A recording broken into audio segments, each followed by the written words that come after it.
que vous savez tous le grec? Ça veut dire asseyez-vous. Du Père et du Fils et du Saint-Esprit. Amen. Donc je répète, chaque année, à cette même époque, nous faisons le pèlerinage à la source de Saint-Radegout.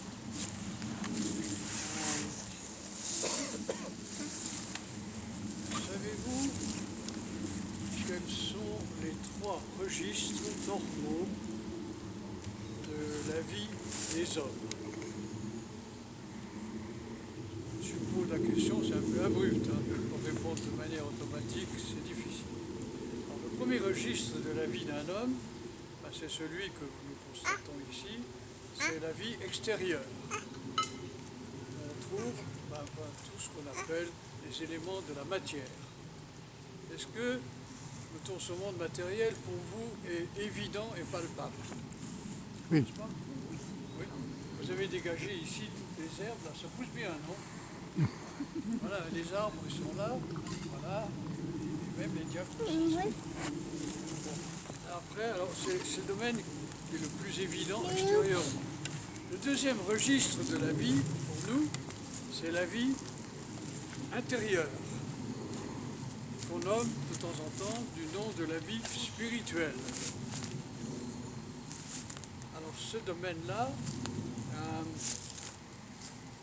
il est en communication avec le monde matériel, mais c'est surtout le domaine, disons, du monde des esprits, dans lequel on trouve l'intelligence, la sagesse dont vous avez entendu parler, les idéologies, toutes les philosophies que les hommes organisent, les principes invisibles, mettons, de l'administration, et ainsi de suite, ainsi de suite.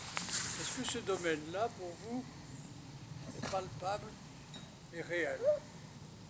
Un peu, non? Palpable, non.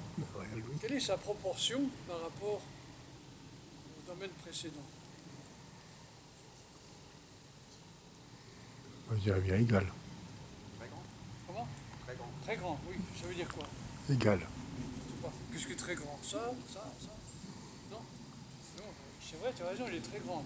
La proportion du monde invisible par rapport au monde visible, le monde matériel, c'est 99 par rapport à 1. Le monde matériel, c'est 1, et le monde invisible, c'est 99.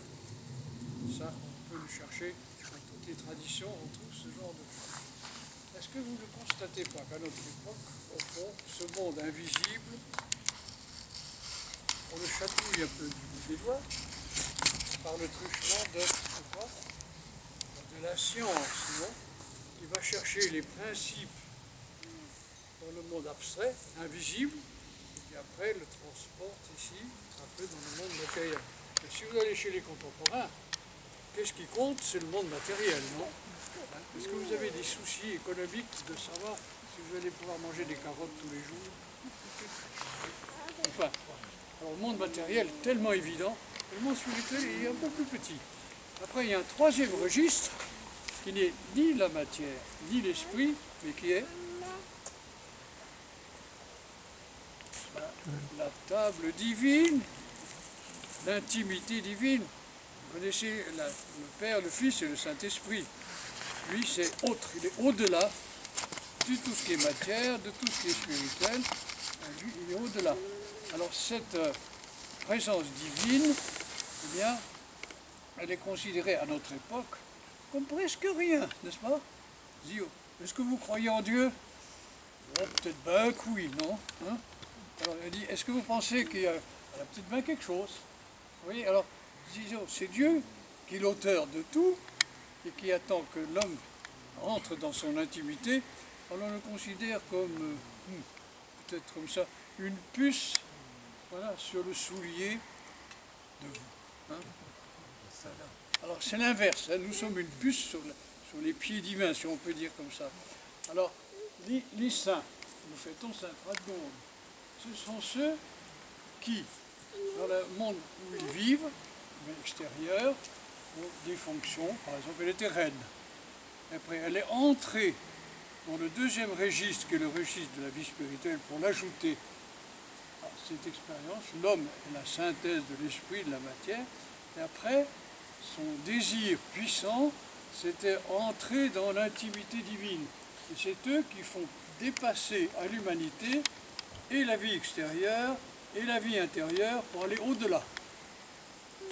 Voilà. Alors heureusement, il y en a quelques-uns, dont Sainte Radegonde, qui amènent, disons, et ils ont une influence sur l'histoire absolument prépondérante. Parce que qu'est-ce que c'est que l'histoire? Tu es né à quelle date? En 88. Tu vas aller jusqu'à quand? J'en sais rien. Ouais, tu sais pas, hein? Ben, moi non plus. Alors, on est à une certaine époque, on fait un petit parcours, et on a une histoire. Mais alors, ça nous amène où, ça? On ne sait pas. Hein? Pour l'instant, nos prévisions, c'est la retraite à 65 ans. Non? Oui, mais après. Alors, tu vois, donc, alors, le parcours de l'homme, ça consiste à dépasser la vie matérielle, elle est là. La vie spirituelle, elle est là aussi, pour s'élever jusque dans l'intimité de celui qui a tout créé, mais qui ne se manifeste pas comme un créateur, mais qui se manifeste comme un ami. Oui, le Christ a dit à tous ses apôtres, je ne vous appelle plus des serviteurs, mais des amis. Est-ce que, Mado, tu considères Dieu comme un ami? Non. Tu le considères comment? Comme un être suprême. Comme un être suprême. Ça, la Révolution française faisait ça avec Robespierre. Non, c'est ça. Voilà. Alors, laisse tomber l'être suprême et puis approche-toi d'un ami. Voilà. Ami de l'homme. Voilà. Alors, excusez-moi, c'est un peu long, mais n'oubliez jamais, nous avons 3 registres. Le plus faible, c'est celui de l'extérieur que nous vivons maintenant. Plus puissant, c'est le monde spirituel. Et puis, le but, l'extrémité du monde, eh bien, c'est l'intimité divine. Alors, comment est-ce qu'on peut participer à tout ça? Ben, la tradition, et toutes les générations qui nous ont précédés ont préparé ce que nous faisons maintenant, c'est la liturgie. Dans la liturgie est associé tout le cosmos visible, tout le monde invisible, et puis la présence divine. C'est l'articulation de tout ceci que nous faisons maintenant. Je ne sais pas si vous êtes d'accord, si mes mots peuvent vous servir, tant mieux. S'ils ne peuvent pas vous servir, continuons la prière. Au nom du Père, et du Fils, et du Saint-Esprit. Amen.